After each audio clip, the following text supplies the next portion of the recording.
What a time of night for you to be out, Miss Nebbs. Officer Kennedy. Oh, I'm so glad it's you. Anything wrong, Miss Nebbs? No, nothing at all. I'm just glad it's you.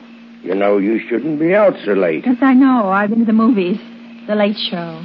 Well, I'd better see you across the ravine. No. Thank you. I can make it fine. Well, he's going to be behind the trees. It'll be pretty dark. Well, I'm not afraid of the dark, Mr. Kennedy. Are you sure you'll be all right? Yes, quite sure. Thank you. Uh-huh. Well, I'll tell you what. I'll wait here till you're across. If you need help, just give a yell and I'll come a-running. Oh, thank you. Good night. Good night, Miss Nebbs.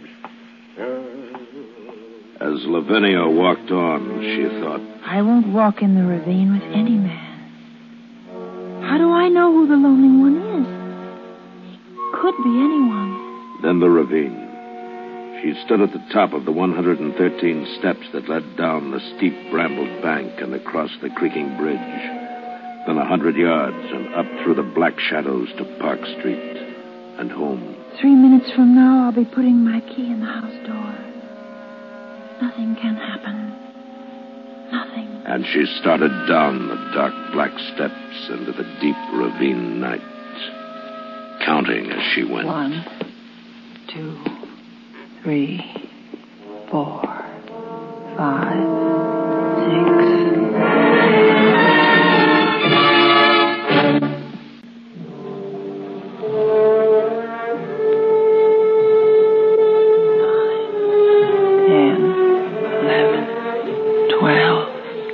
13. And Lavinia went down the steps, 15, counting as she went. 16. The ravine was deep, 18. and the world was gone. 19, The safe world of people in 21. bed. The locked 22, doors, the town, 23, the drugstore, 24, theater, the lights.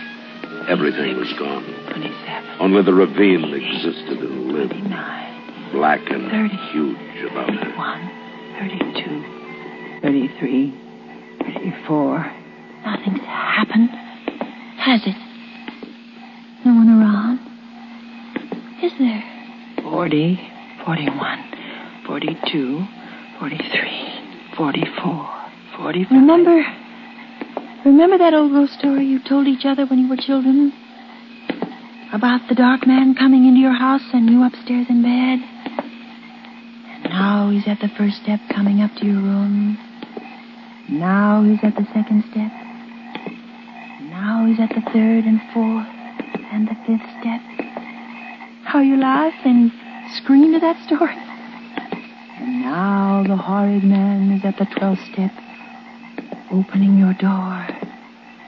And now he's standing by your bed. What?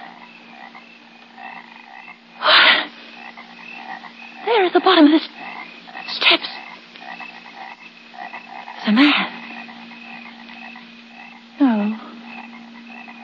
No, now he's gone.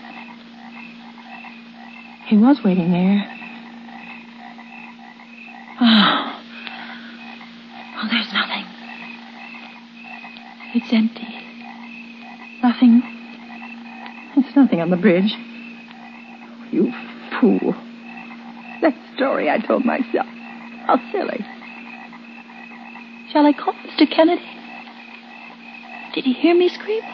Or did I scream? Maybe I only thought I did. And he didn't hear me at all. I'll go back up. I'll go to Helen's and sleep there tonight. No, it's near home now. Don't be silly.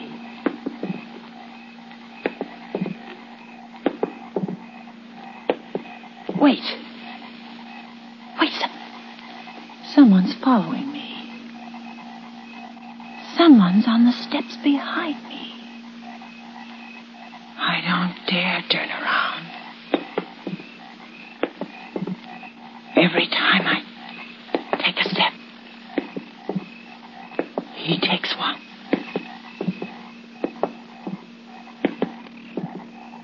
Officer Kennedy? Is that you? Is it? The crickets were suddenly still. The crickets were listening. The night was listening to her. Then there was a sound. Only a woodchuck surely beating a hollow log. No, it was Lavinia Nebbs. It was most surely the heart of Lavinia Nebbs. And she went down the steps faster, running now down the steps, plunging faster and faster, down into the pit of the ravine. Away.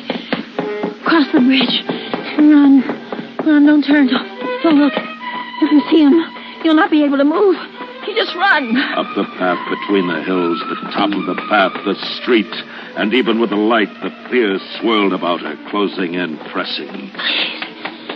Please, give me time to get inside and lock the door, and I'll be safe.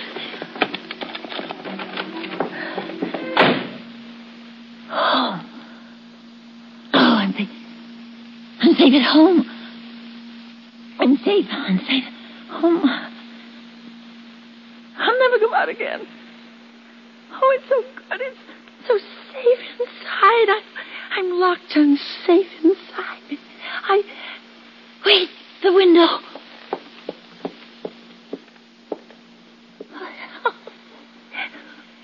Wait, there's no one there at all. There's nobody. There was no one following me at all. Nobody running after me. How silly. If a man had been following me, he'd have caught me. I can't run as fast as a man. I wasn't running from anything except me. The ravine was safer than safe.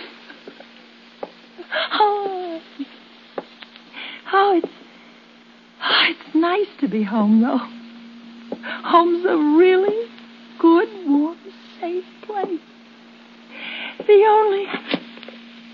She had just put her hand out to the light switch when she heard it behind her in the blackness.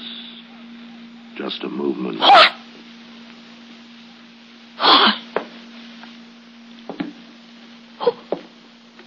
Who is it? Beautiful. So beautiful.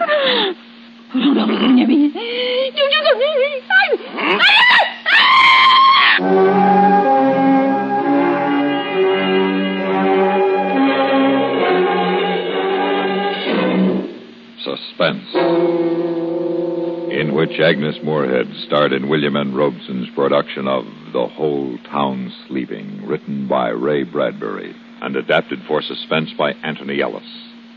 Supporting Agnes Moorehead in The Whole Town Sleeping were William Conrad, Lorene Tuttle, Paula Winslow, Barney Phillips, and Charlie Lung. Listen again next week when we return with another tale well calculated to keep you in suspense.